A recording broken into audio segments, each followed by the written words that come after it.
आज आपण ऐकणार आहोत बावळट बबलू नावाची एक गोष्ट.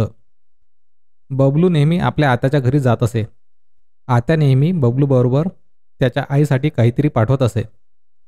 एक दिवस आत्यानं त्याला एक छोटासा केक दिला. बबलूनं तो आपल्या मुठीत घट्ट पकडला आणि घरी निघाला. घरी पोहोचेपर्यंत केकचा सगळा चुरा झाला होता. अरे, केक असा नसतो आणायचा.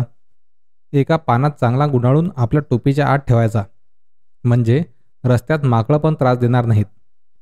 पुढल्या आठवड्यात तो परत आत्याकडे गेला. यावेळेस आत्याने त्याला लोणी दिलं.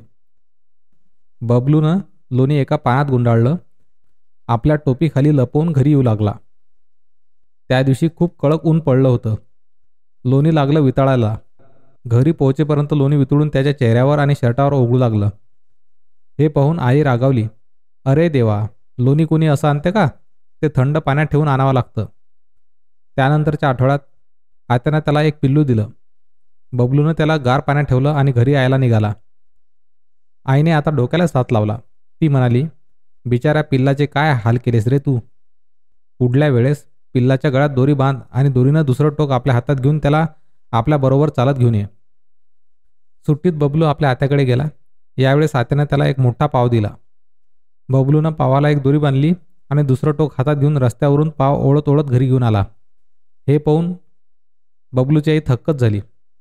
पुढल्या आठवड्यात आई म्हणाली, आज तू आत्याकडे जाऊ नकोस. आज मीच जाऊन येते.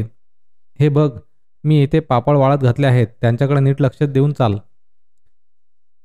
आई आत्याकडे गेली. बबलूनं सावधपणे पापडाकडे पाहिलं.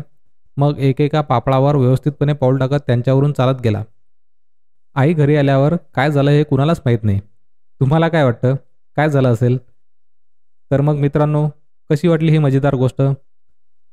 Moral stories in Marathi for kids पॉडकास्टला फॉलो करून शेअर करायला विसरू नका. धन्यवाद.